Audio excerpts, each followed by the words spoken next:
Newsfirst.lk. And a wonderful morning to you. This is Newsline, live as always, from the Newsfirst studios in Dawson Street in Colombo. Well, you, the people, have spoken. Sri Lanka has spoken. But what does it all mean? The newspapers, the airwaves, is all full of it. The restaurants and the cafes and the tea shops and so on are all full of it. Social media is full of it. And it's the election results. So what does it all mean? To help us analyse this and a bit more is Mr. Krishmal Varnasurya, that wonderful legal personality. Jolly good morning to you, Krishmal. Top of the morning to you, Faraz. Did you go home or you come straight from Stein Studios? Yeah, I want to remind you that old Roy Orbison song, Handle Me With Care. Right. Yeah, so we've been there last night in your wonderful station, and we continue. And we have a new set on there, don't we? Yes, wonderful set. Is it nice? Do you like it? Very nice. Charita happened to take a picture and send it to us, and it looks very nice. Ah, wonderful. Now then, Krishmal, the people have spoken. Yeah. What does it all mean? Yeah, well, people speaking is important, and for me, contrary to a lot of negative public perception going on for us, I see. I'd like to take a different perspective on what the people have said in terms of democracy.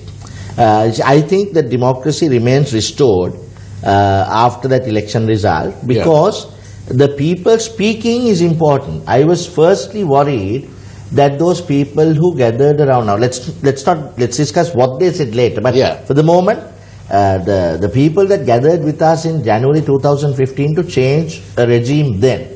What we thought was despotic, nepotistic, favoritism, and where we hardly had freedom to speak. Now, those people, I was worried that after 3 years of disgruntlement, disappointment that the government was not delivering what they wanted, will not go to vote. But now it's almost, the figures show for us that almost a 70% turnout. 70% turnout, of course, compared to January 15, 81%. That was if you remember, that was a massive movement of people in the local authority election. Local authority elections, usually it's about 45, 50, 55%. But then it's significant. It's significant. 70% people went to vote. Now, that for me is good because our people, I remain restored in my faith in the Sri Lankan polity, the citizenry, that they are a citizenry. Now, I think now we are learning to be a republic. Because we are not just going to permit a government to be put in place and wait another 5 years to change it. We are willing to express our voice. That's good. Very good. That's good. Second good for us is now don't shoot me down before I finish. You see, they've elected a party that, now, you remember a lot of discussions we've been having is how our people are stuck to their green-blue politics. They are not willing to come out of their party.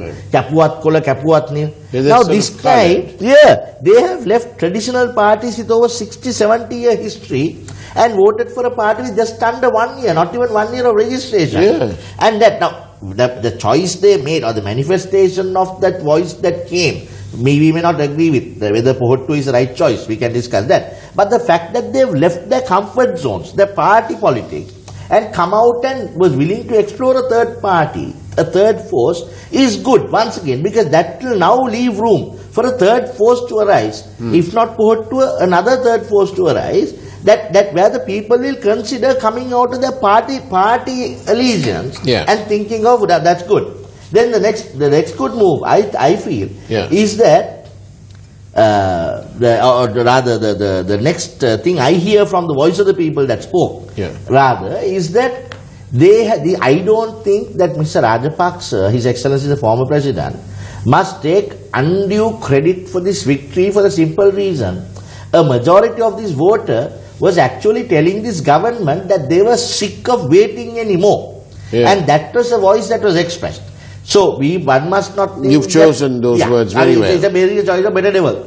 I mean, you come and say in January 2015 that these are devils, they've done this. So you hear them and you install them in place. Then you become bigger devils by robbing, squandering left, right and center, thus demolishing the very hope, that aspiration that people had when they did the silent revolution. And then so now they've gone and said, no, I see, we are going to give you a signal. We don't like what you're doing.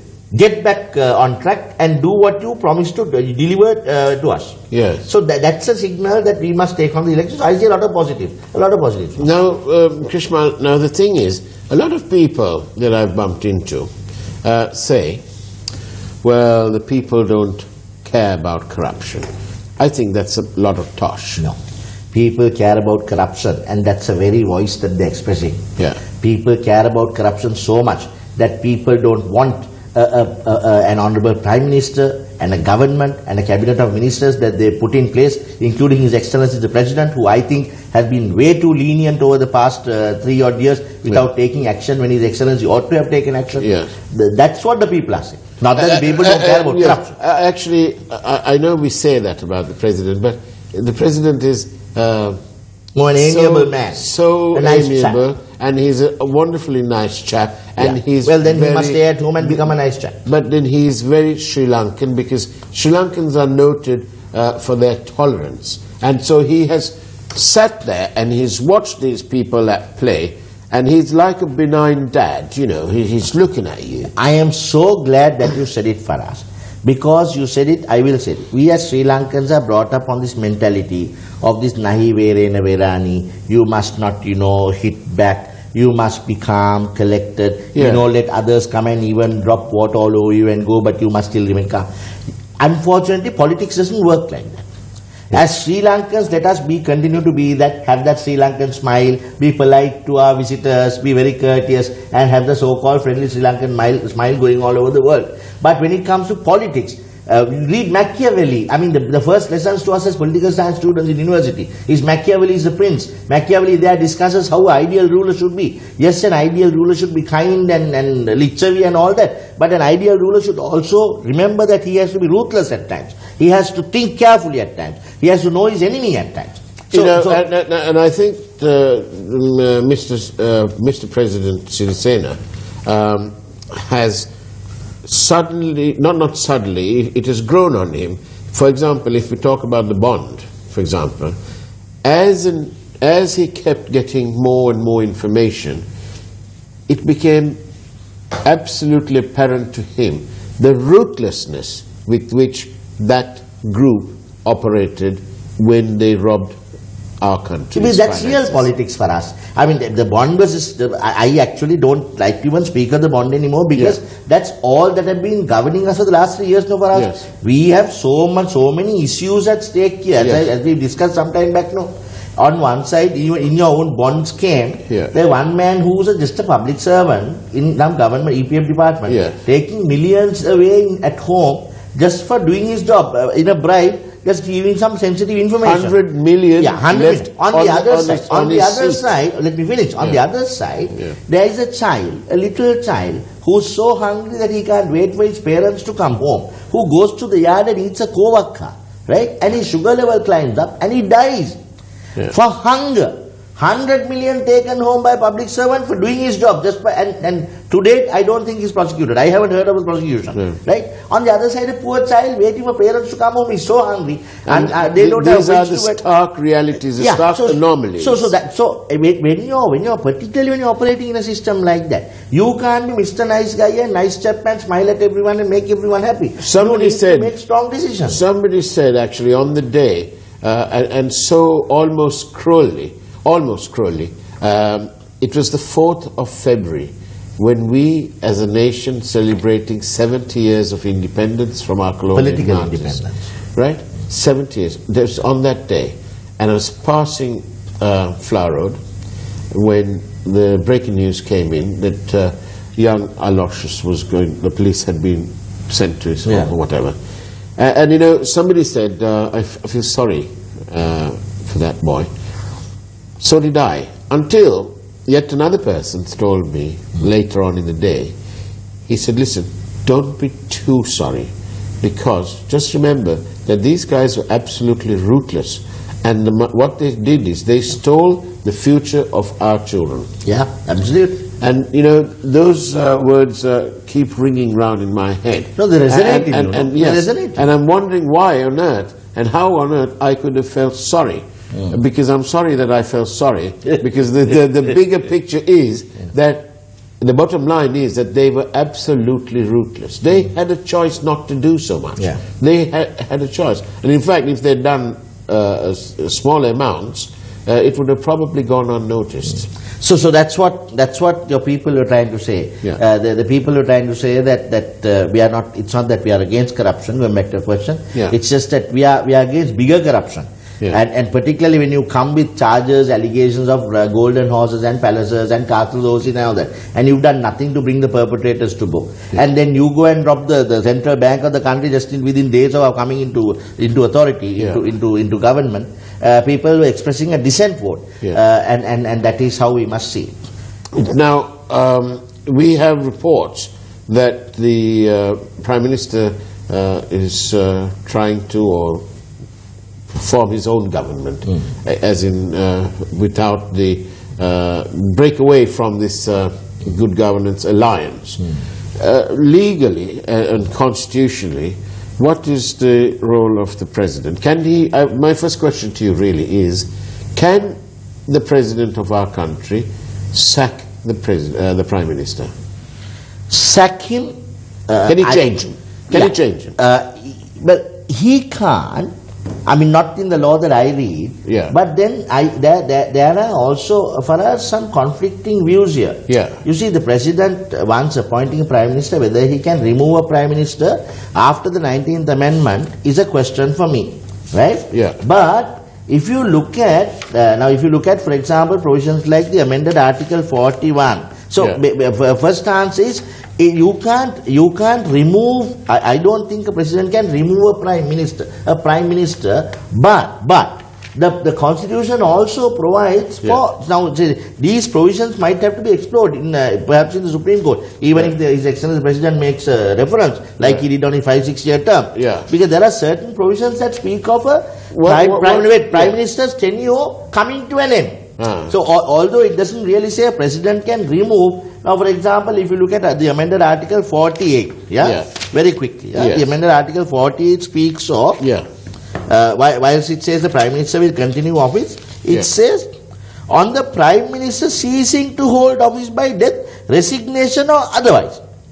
Death, resignation or otherwise, right? Then if you look at Article 48.2, if Parliament rejects a statement of government policy or the appropriation bill or passes a vote of no confidence in the government, the cabinet of ministers shall stand dissolved.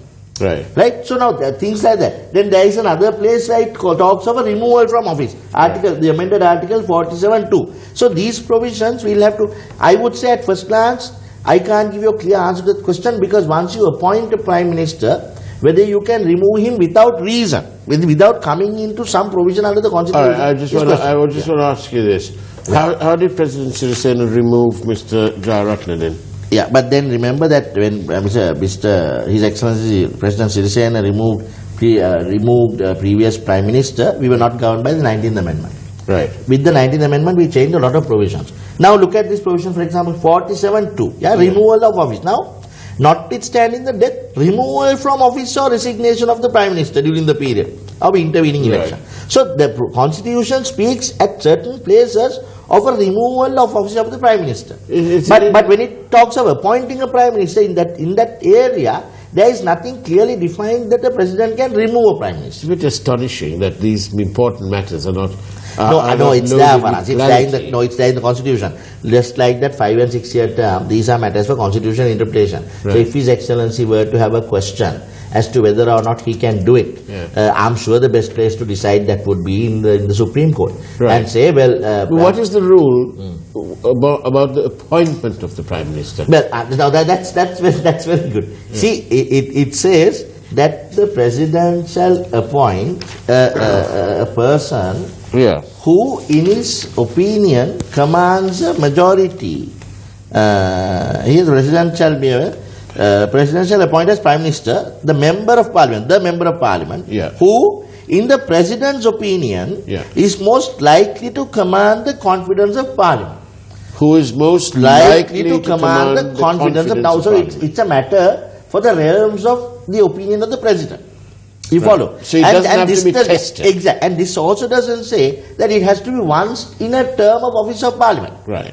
Now see, once Parliament is the President by proclamation summons Parliament, then Parliament meetings continue until the next Parliament. Now we are in the 8th Parliament. Right. There, my immediate reading, this doesn't say that the President must only do it once for that whole parliamentary term. Right. The President shall appoint as Prime Minister the member of Parliament who, in the President's opinion, not anyone else, in the President's opinion, is most likely to command the confidence of Parliament. And it's so not if His even talking about Excellency is a of the majority. opinion now that, for example, that the person I have appointed does not command the confidence of Parliament anymore, then also look at those early projects I had about no confidence motions and all that. Right. If the Parliament were to express no confidence on the present government, then His Excellency will have to look at these constitutional provisions. I see. Right. So we've got that one out of the way. Which again, unfortunately, it's not clear. That's why there are lawyers, isn't it? That's why so that we can go and get clarity. Anyway, so that's that. But back to this whole business about good governance and so on. Sorry, I just missed one point earlier, Faraz. On you saying, you started by saying that the Honourable Prime Minister was thinking of forming a government of his own. He must also be careful. Remember that he is now governed by the 19th Amendment. In the 19th Amendment, remember, we put upper ceiling on ministers at 30. And that could only be changed, when there was a national government. In the case of a national government, they put in a provision to increase the number of ministers beyond that ceiling of 30. Now, if the Honourable Prime Minister were now thinking of forming a government of his own within the UNP, then it doesn't become a national government. In my opinion, even the present one is not a national government. That's a different story. We've all said that. But then, if it's only UNP or some people that they feel elected, it's not a national government. Then he has to restrict it to the 30 ministers because the law envisaged in the 19th Amendment. Right. Yes, very good point that. So there'll be a lot of people who will be out of the job. And we won't have perks. But they may be permitted to keep the perks as a form of de facto bribe. Well, if that happens, we'll have to challenge it, won't we? Well, because we had ministers who resigned, who were changed, who then resigned, and maintained their security for several months until just before the election. So the people have to be watchful. Civil society has to be watchful. Your institutions like you... The one thing that good governance has done to the people is that the people have been fired up. They're now operating virtually with the turbocharger on the whole time. So now they think you can't put anything past them. You know, the minute you go out of line, social media is there, and we get several messages. I mean, today I've got loads of messages. But as I keep on saying, don't put the credit of that on a government. This freedom to speak was what we fought for, what we went on the road for when Lasantha was assassinated, when people like Eknaligoda went missing, when, remember, house of a lawyer was still missing, house of a lawyer was bombed. So people got on the road, led by professionals at the time and led by civil society activists at the time and social national leaders at the time, beyond politics or government. So for us, let's not give the credit for these freedoms that we have secured, the basic freedoms for ourselves, to any government. No particular government gave that to us. We secured that for ourselves in January 2015. I want to read this one thing here. It says, I'm back in Colombo after travelling around the country for 10 whole days. Good for them. I have to mention that unlike any other election in the last 30 years, this election has been, we must commend this government for having a free and fair election. We must commend the public officers, the security forces, the elections commission and everyone involved. Government, remember, are not made of politicians. Government is made of policymakers, which is the part of the politicians, but also made up of government, public servants, public office, elections commission, were government servants who stayed up late at night, policemen and women, armed forces. So we must thank all of them for conducting a free and fair election. And it proves the point that when there is no political interference, all these authorities that we have, the police and all these authorities, do their job. As it happens in any other country for us. That's the any law. Other country, so this is, I tell that viewer, this is where we go wrong. we sometimes thank the government for bringing bread to our house. Governments are instilled for that purpose, as the Declaration of Independence say. Governments are instilled by men so that we don't have to go, we can't all go and do what a few fellows have been picked to do. They are paid a salary, given perks, and Prado intercoolers to travel in, and even the breakfast that we pay for to do that. So we don't need to thank them for bringing parippu or bread home. That's their job. You see? Now I want to say this. Now, back again to, when we were talking about the president's apparent nature and being tolerant and watching these things, very Sri Lankan sort of thing.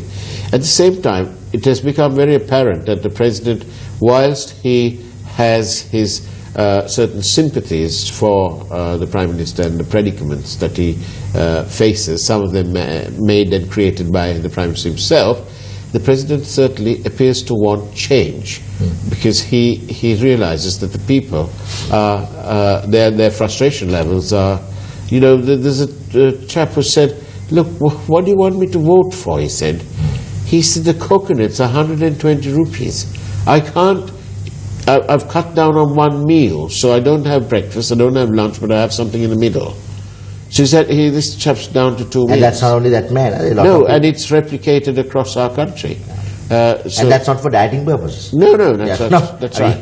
That's right. Yeah, so His Excellency the President, I think for us, the first mistake, with all due respect to him, the first mistake His Excellency did was after we elected him as a non-partisan president who was coming as a joint candidate, joint opposition candidate. He came from the Hansa, remember he came from the Swan, and we elected him as a president who will not have a political party. Suddenly, for whatever reason, he goes and decides to go back and take chairmanship of a party. And once His Excellency did that, I think that's why His Excellency made the first mistake, because once you do that, then you have to look after the interests of a party also. Now, for example, there are several other reasons as to the manifestation of election result. But when I saw His Excellency giving some speeches during this last election campaign, from a public platform,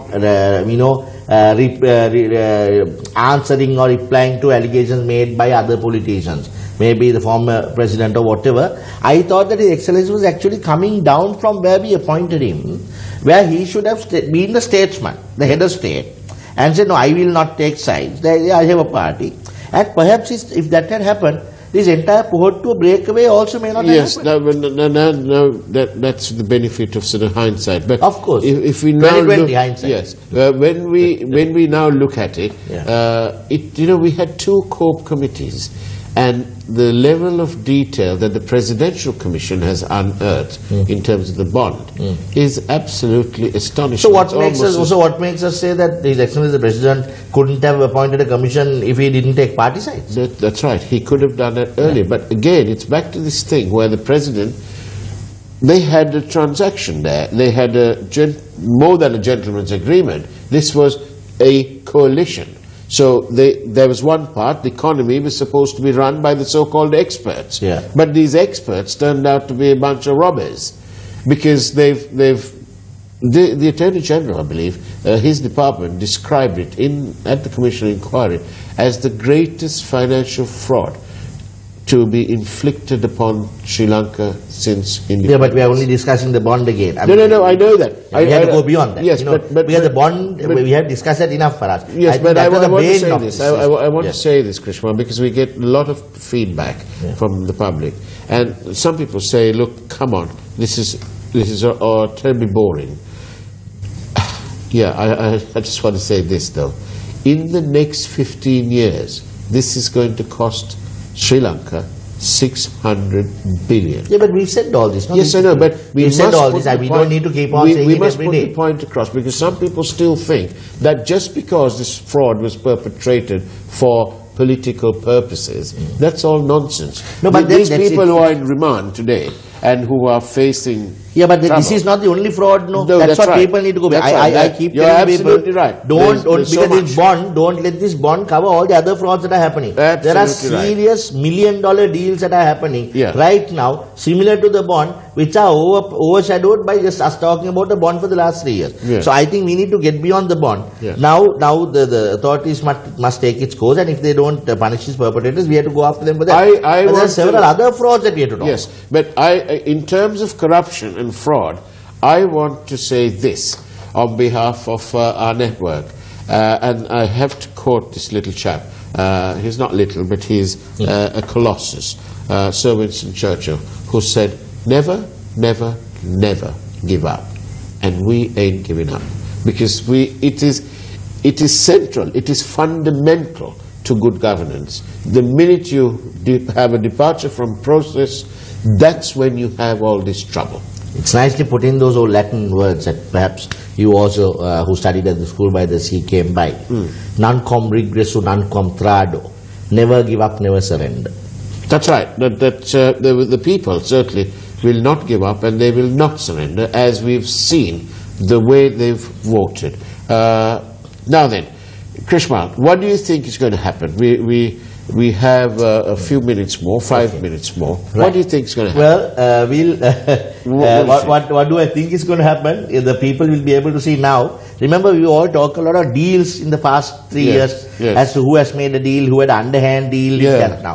Now, with the manifestation of this result, you will see that several places, they've come very close to each other. Some actually have got equal number of results. Right? Now, to form a government, you will have to see, number one, whether the lower strata of politics, which is Pradesha Sabhas, local authorities we think of, whether they are going to listen to the leadership, and if the leadership tells, okay, UNP leadership says form a coalition with the SLFP, will they do that? Right? Or now remember, particularly when you talk about the SLFP and Pohottuwa, these are chaps who have been in the same party together, fought the same battles together, canvassed for President Maithripala Sirisena and President Rajapaksa together. At that level, say if a call comes, Siripala, shall we get together and make a government? Are they going to listen to the hierarchy who now have fallen out with each other and not form that government? Then also, now they were talking of a deal between Honorable Prime Minister and the former President, His Excellency Rajapaksa at the time. Now people will be able to see in such hung places, if the UNP actually get together with Pohottuwa and form a local authority, then where was the deal the past so many years? Similarly, if President Sirisena instructs his followers in the SLFP and PA, who have together won about 14% of vote, to get together with the UNP and form local authorities, then where is the deal? Now, as I said last night, we are going to live in very interesting times, as the Chinese say. May you live in interesting times. That's a class. I know. We are going to live in very, very interesting times. Also remember, His Excellency the President continues as head of cabinet. Indeed. His Excellency is a head of cabinet in terms of the Constitution. So even if the Honorable Prime Minister were to now form a UNP government, then is His Excellency going to be happy sitting at the head of a cabinet which is completely made out of UNP? I think we'll have to quote Sir Winston once more, and perhaps the President will take this on board, as indeed the people appear to have, and we certainly have always been sort of guided by these sort of things. Success is not final. Failure is not fatal. It's the courage to continue that counts. And certainly at Newsfirst, we've had the courage to be different. Absolutely. And you're highly commended for that. We've said that before. And so, for all these people out there, when I walk in here, and as you can see, Krishmal, through those glass things there, all these young people here, they're all here because they choose to do what they do. They're all jolly good journalists out there, and all committed to the national good. Can I just finish off on and all credit to them, congratulations to them, but can I just finish off on that point we were trying to make? This election has shown for us, as I said, we live in interesting times, we'll see what the deals that we struck soon, but this election has shown us that democracy has been restored. Yeah. The Sri Lankan people have now realized what it is to live in a republic. Indeed. As I quote that old saying, a republic is something that we make and we continue to agitate Yes. and make it better. Not somewhere we sit down and allow a government to come back in 6 years. Right. Now, this moving away from traditional party politics and expressing anger against that what you wanted, you're not getting, Yes. shows us that there is a credible lacuna, a vacuum out there for a credible third force. If we can get together, what maybe Mr. Bandaranaike did in 56, Yes. get together professionals, intellectuals, workers, corporate people who will be at least a majority of them non-corrupt, with ethics and integrity, to come before the people. The people have now shown that they're willing to consider that third force, because for some unfortunate reason they have not seen it fit to give that to the JVP. The JVP will have to look at that as to why their percentages remain the same, although the seats went up. Because seats went up because the number of seats are increased. Right. You follow? But the percentage wise, if you look at it from the general election, 4.1% to 6%, there's only a marginal increase. So there's nothing magical about what So happened to the Mr. people have said that we are willing to consider a third force. Indeed. And we are willing to look beyond party lines. Now that is what we must build up as civil society, as corporate leaders, as media, to build up a force that will go away from traditional party politics, but will have the country first, the country at hand, and only interest in the country, so that our children will not blame us one day. I like that. News first, country first. Yeah. I like that. Yeah. Krishma Wanasuri, thank you very much for being on our program. Always good to We be here. really do appreciate that, and I trust you'll be able to go and get some sleep. In the meantime, that's the way it was on Newsline for this wonderful day. Do take care, and God bless.